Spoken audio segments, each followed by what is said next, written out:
Suspiria is a film that is both horrifying and yet so visually appealing to the eye. It was directed by Dario Argento, and it's definitely one of those films you show to someone when you want to introduce them to his work. This film was definitely a huge hit back then, but does it still hold up today? Well, let's find out. The plot of this film involves a young woman who transitions to a ballet school. At first, the school is very strange, especially at night, but she just blows it off.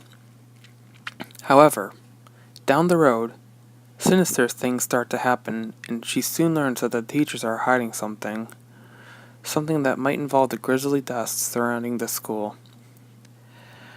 Now, this type of plot is truly unique. A horror film where the evil is set at the school? What a fascinating setting.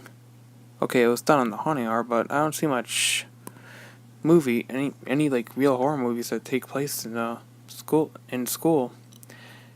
But yeah, it's a fascinating setting, even especially for 1977. And I think it can be capable of scaring both kids, although they shouldn't be watching this film, and adults. It can be scary to a younger audience because anything can happen at school. And the fact that the teachers are behind it, the ones who are supposed to provide a sense of security, is pretty nerve-wracking. And it can be scary to adults because of one forbidden question. What if there are some schools out there like this? And what do I do if my kids attend one of them? Bottom line, it's a creative plot, especially for the time, with a unique setting that's capable of bringing in a large audience. I give plot an A+. Next, acting. Everyone does a phenomenal job in this film, but the ones who take the cake are the ones playing the teachers.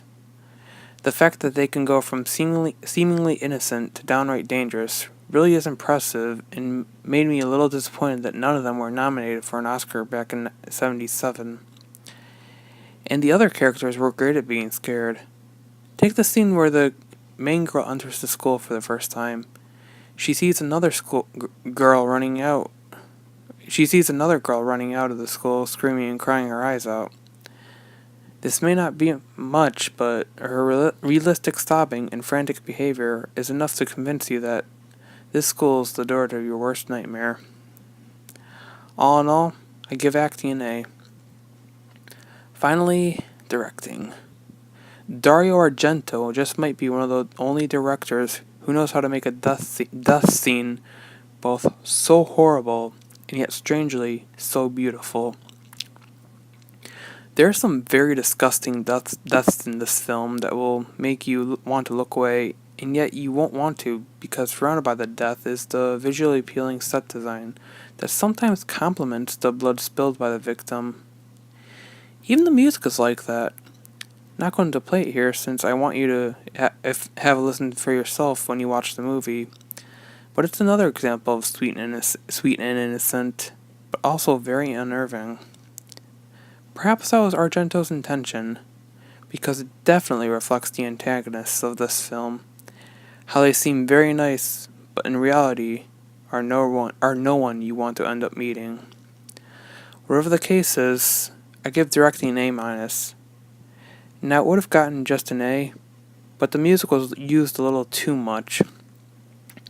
This may seem like a minor nitpick, but the repetitiveness is quite noticeable. Overall, Suspiria is a refreshing watch that can be watched to give yourself a good old-fashioned scare, or take a moment to appreciate the amazing set design. One criticism of the film that I kind of disagree with is that it's like a horror fairy tale. This isn't exactly true since you can still apply some real-world logic to the movie. But I still agree with everyone who says that this film was great, which is why I am giving it an A+. Don't forget to like and subscribe for more content.